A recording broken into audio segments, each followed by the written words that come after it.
The New York Times. Gasping for breaths the size of a tablespoon. Healthy hikers' grave illness highlights virus's agonizing mysteries. Large companies take bailout aid in dubious gains. Loans aimed at authors, millions go to applicants facing financial and legal problems. As neon dims, despair grows in Vegas Strip. Service workers took a devastating blow. A disinfectant that may mar Trump's Teflon. President Trump's self-assessment has been consistent. I'm, like, a very smart person, he assured voters in 2016. A very stable genius herald 2 years later. A call pierces the lulls for exhausted paramedics. Possible COVID. New Zealand and Australia squash curve. US now points to Iran deal. To pressure Tehran, the Secretary of State is set to argue that the U.S. remains a participant in the Obama-era nuclear accord, which President Trump abandoned 2 years ago. The Washington Post. Mixed signals on virus orders. States' actions fuel murky new phase of pandemic. Some form of social distancing will probably remain in place through the summer, Deborah Birx, the White House's coronavirus task force coordinator, said Sunday. The same day several governors expressed optimism about the course of the virus and outlined their plans for a piecemeal reopening of their economies. Day to day, line to line. In the South Bronx, coronavirus life now is waiting for anything and everything. The sun had barely risen over East 149th Street in the South Bronx when Edward Halls, 70, got in line. He had seen how long the line was the day before and realized that life now required a plan. Inequities apparent in Prince George's. Big essential workforce, health disparities raise toll in majority black county.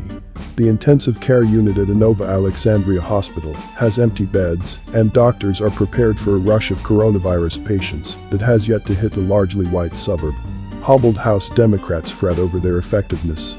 A perfect opportunity for fraudsters. Massive government spending fuels concerns over corruption. Trump's fight with who goes beyond aid holdup. Los Angeles Times. Tech issues plague jobless filings. Californians seeking benefits have faced jammed phone lines, computer errors and antiquated processes.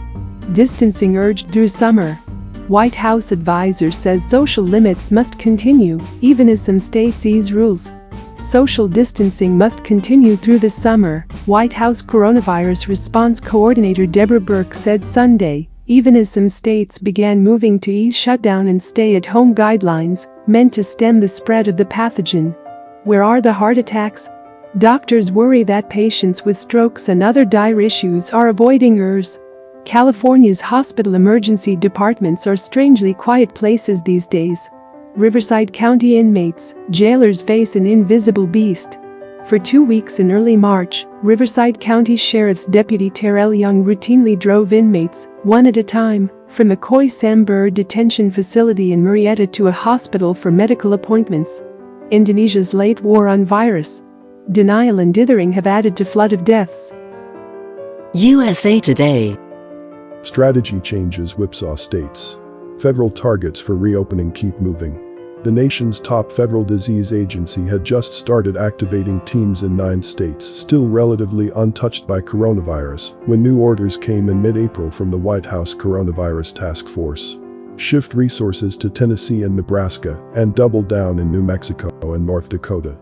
Native Americans reach out for help. Political games are leaving them behind, tribes say. Companies risk losses for the sake of a vaccine. Some experts maintain timeline is unrealistic. In a series of breathtaking multi-billion-dollar bets by vaccine makers, possible candidates to fight the new coronavirus are being prepared for production across the globe before it's even known whether any of them will work. Chicago Sun-Times. Charting a comeback.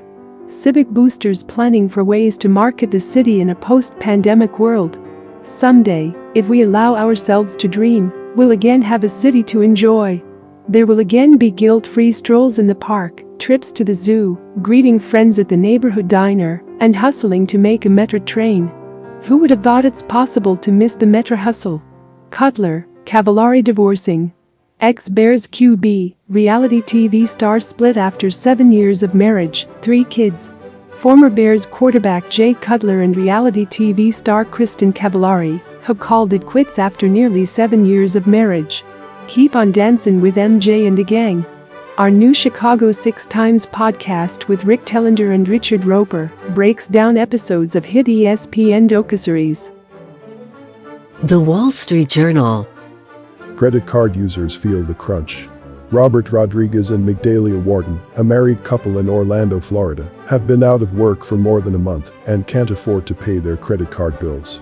States begin to restart battered economy. Some businesses open as a top official says social distancing could go through summer. More U.S. states took limited steps toward reopening from lockdowns spurred by the new coronavirus, as federal and state officials debated how quickly to remove restrictions amid uncertainty about the path of the pandemic. Coronavirus means the era of big government is back. National shocks through history have had lasting expansive effects. History shows that big national shocks have a way of changing the role of government in lasting ways, and any shock, as big as the coronavirus pandemic, inevitably will alter political life and philosophies in America. Investor-backed hospital demanded a bailout.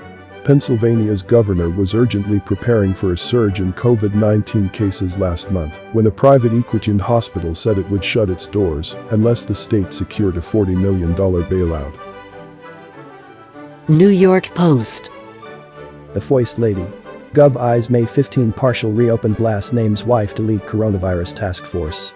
Gosh, City First Lady Chirlane McCray has apparently done such a bang-up job heading her $1 billion boondoggle, Thrivenik, that her hubby yesterday gave her a new gig as chief of the task force on racial inclusion and equity in the war against COVID-19. Mayor de Blasio isn't letting the controversy surrounding his wife's embattled billion-dollar mental health initiative stop him from appointing her to head a new coronavirus recovery task force.